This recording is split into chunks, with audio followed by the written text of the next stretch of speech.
जगह कहा गया है परमात्मा को अचिंत। क्या कहा गया परमात्मा को? अचिंत। अर्थात मन बुद्धि से परे जो भी होता उसको अचिंत कहते हैं।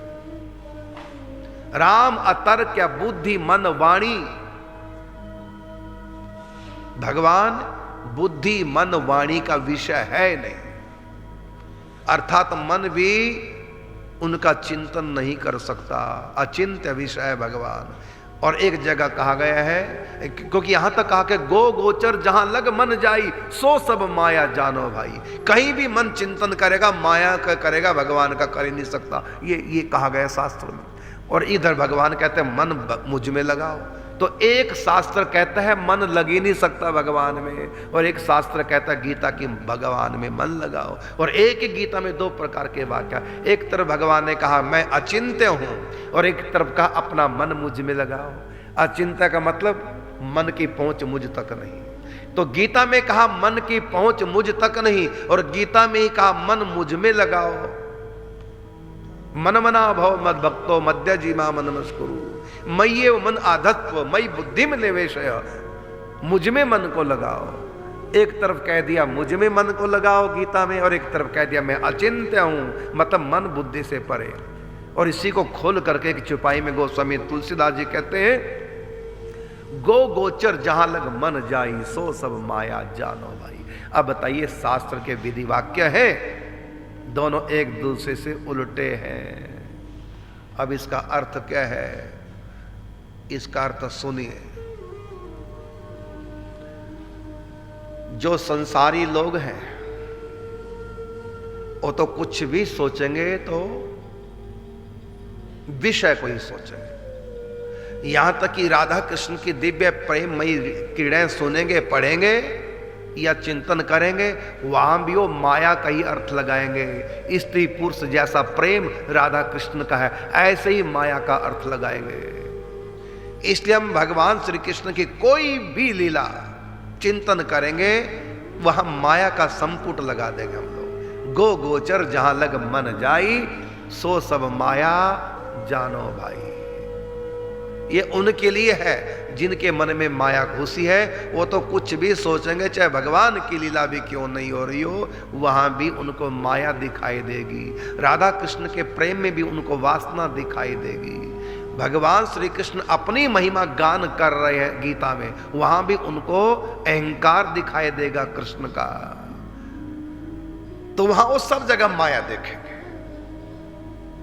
इसलिए ऐसे लोगों को सत्संग अधिक सुने, चिंतन कम करें, या करें ना, सत्संग सुनते रहो, क्योंकि अभी मन में माया है, अभी सिद्धांत को नहीं जान पाते।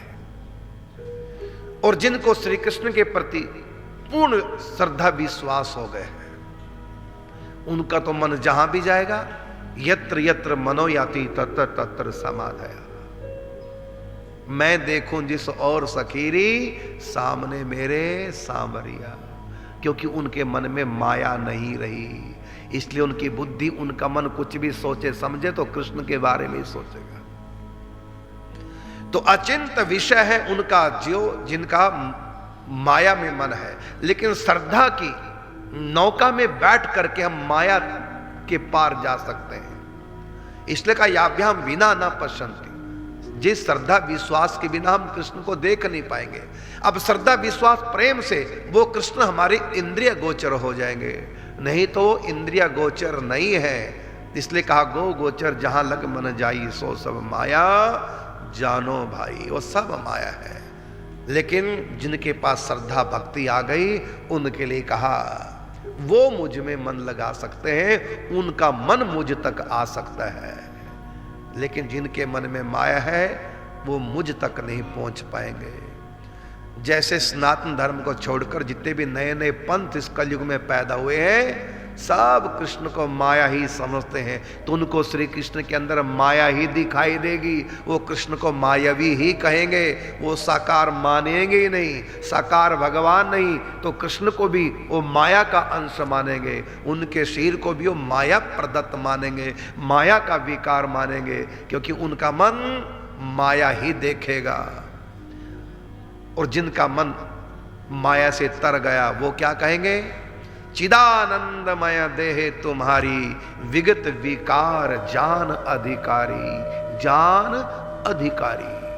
तो जिनमें श्रद्धा विश्वास प्रेम भक्ति है वो अधिकारी जन है। ऐसे लोगों का मन भगवान में पहुंचेगा। और जिनमें श्रद्धा विश्वास नहीं, उनका मन भगवान तक पहुंचेगा नहीं, बल्कि वो कृष्ण में भी माया ही आरोपित करेंगे, माया ही देखेंगे। उनके शरीर को भी पंच तत्वों का ही मानेंगे, वहां भी उनको माया ही दिखाई देगी। इसलिए ऐसे लोग भागवत भी पढ़ेंगे, वहां भी उनको माया दिखाई देगी। इसलिए ऐसे लोगों को भागवत पढ़ने का भी अधिकार नहीं है, वहां भी वो कमियां ही ढूंढते रहेंगे। इसलिए दोनों बातें हैं।